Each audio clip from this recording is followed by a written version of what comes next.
राजनीति में हर कदम फूंक फूंक कर रखना पड़ता है। अगर आपका कदम थोड़ा सा डिसबैलेंस हुआ, फिर आपका बना बनाया खेल बिगड़ जाएगा। और अखिलेश यादव ने वही कर दिया। और फिर तो ताक में बैठे ओवैसी ने ऐसा हमला बोला कि समाजवादी पार्टी के नेता बगले झांकने लगे। बात दरअसल यह है कि यूपी की राजनीति में एक बार फिर जाति, धर्म और वोट बैंक की बहस इस वक्त छिड़ गई और निशाने पर हैं समाजवादी पार्टी के मुखिया अखिलेश यादव। हमला करने वाले कोई बीजेपी नेता नहीं, बल्कि खुद को मुसलमानों की सबसे बुलंद आवाज बताने वाले AIMIM प्रमुख असदुद्दीन ओवैसी हैं।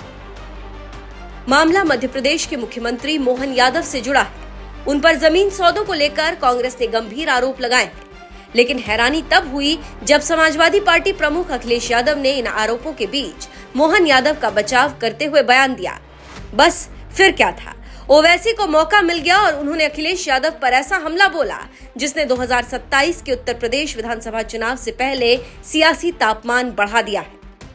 ओवैसी ने सोशल मीडिया प्लेटफॉर्म X पर तंज कसते हुए लिखा कि मोहन जी के सम्मान में अखिलेश भैया मैदान में, एक भाई बस अपना कर्तव्य निभा रहे हैं। सिर्फ इतना ही नहीं, ओवैसी ने सीधे सीधे अखिलेश यादव पर मुस्लिम समाज की अनदेखी करने का आरोप लगा दिया। ओवैसी ने कहा कि उत्तर प्रदेश में आए दिन मुसलमानों को निशाना बनाया जाता है, उन पर झूठे मुकदमे लगाए जाते हैं, उन्हें जेल भेजा जाता है, लेकिन अखिलेश यादव कभी उनके लिए आवाज नहीं उठाते। लेकिन जैसे ही बीजेपी के एक मुख्यमंत्री पर सवाल उठते हैं, अखिलेश उनके समर्थन में खड़े हो जाते हैं। अब सवाल यह है कि आखिर ओवैसी का निशाना सिर्फ अखिलेश यादव ही क्यों है? दरअसल इसके पीछे 2027 के उत्तर प्रदेश विधानसभा चुनाव का पूरा गणित छिपा हुआ है। यूपी में समाजवादी पार्टी की सबसे बड़ी ताकत मानी जाती है मुस्लिम यादव यानी MY समीकरण। लंबे समय से यही वोट बैंक सपा की राजनीति की रीढ़ रहा है, लेकिन पिछले कुछ वर्षों से ओवैसी लगातार इस वोट बैंक में सेंध लगाने की कोशिश कर रहे हैं। ओवैसी अच्छी तरह जानते हैं कि अगर मुस्लिम वोटों का एक हिस्सा भी समाजवादी पार्टी से खिसक कर AIMIM की तरफ आ गया तो अखिलेश यादव की चुनावी रणनीति को बड़ा झटका लग सकता है। यही वजह है कि ओवैसी बार बार ये संदेश देने की कोशिश करते हैं कि समाजवादी पार्टी वास्तव में यादवों की पार्टी है और मुसलमान सिर्फ वोट बैंक बनकर रह गए।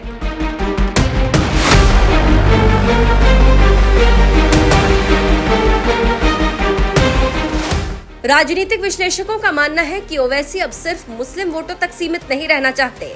उनकी नजर गैर यादव, पिछड़ों और दलित वोटों पर भी है। इसी कारण तीसरे मोर्चे की चर्चाएं भी लगातार सामने आती रहती। ऐसे में मोहन यादव के मुद्दे पर अखिलेश यादव को घेरना सिर्फ एक बयान नहीं, बल्कि 2027 की बड़ी चुनावी रणनीति का हिस्सा माना जा रहा है। लेकिन आखिर वो मामला क्या है जिसने ये पूरा राजनीतिक तूफान खड़ा किया? दरअसल मध्य प्रदेश कांग्रेस अध्यक्ष जीतू पटवारी ने इंडियन एक्सप्रेस की एक रिपोर्ट का हवाला देते हुए मुख्यमंत्री मोहन यादव और उनके परिवार पर बड़े जमीन सौदों के आरोप लगाए। कांग्रेस का दावा है कि मुख्यमंत्री बनने के बाद मोहन यादव और उनके परिवार से जुड़े लोगों ने जमीन के कई महत्वपूर्ण सौदे किए हैं। कांग्रेस ने तो यहां तक मांग कर दी है कि इस पूरे मामले की जांच सुप्रीम कोर्ट के किसी मौजूदा जज की निगरानी में करवाई जाए। कांग्रेस का कहना है कि अगर सब कुछ साफ है तो फिर जांच से डर किस बात का। हालांकि बीजेपी ने इन आरोपों को पूरी तरह खारिज कर दिया। मध्य प्रदेश बीजेपी अध्यक्ष हेमंत खंडेलवाल ने कांग्रेस के आरोपों को निराधार और राजनीतिक साजिश बताया। उन्होंने कहा कि जब भी किसी पिछड़े वर्ग के नेता को मुख्यमंत्री बनाया जाता है, कांग्रेस उसे कमजोर करने में जुट जाती है। बीजेपी का आरोप है कि कांग्रेस सामाजिक न्याय की बात तो करती है, लेकिन पिछड़े वर्ग के नेताओं की सफलता उसे हजम नहीं होती। बीजेपी ने यह भी दावा किया है कि 2023 के विधानसभा चुनाव के दौरान नामांकन पत्र में मोहन यादव ने जितनी संपत्ति और जमीन की जानकारी दी थी, उसमें आज तक कोई बढ़ोतरी नहीं हुई है। लेकिन इस पूरे विवाद में सबसे ज्यादा चर्चा कांग्रेस और बीजेपी की नहीं, बल्कि अखिलेश यादव और असदुद्दीन ओवैसी की हो रही है, क्योंकि ये लड़ाई सिर्फ एक जमीन विवाद की नहीं है। ये लड़ाई उस वोट बैंक की है जो उत्तर प्रदेश की सत्ता तय करता है। एक तरफ अखिलेश यादव हैं जो खुद को बीजेपी के खिलाफ सबसे मजबूत चेहरा साबित करना चाहते हैं। दूसरी तरफ ओवैसी हैं जो मुस्लिम मतदाताओं को ये विश्वास दिलाना चाहते हैं कि उनकी असली आवाज वही है। यानी लड़ाई अब सिर्फ बीजेपी बनाम विपक्ष की नहीं रह गई, विपक्ष के भीतर भी वोटों की जंग शुरू हो चुकी है। और जैसे जैसे 2027 का चुनाव करीब आएगा, ऐसे हमले और भी तेज होते जाएंगे।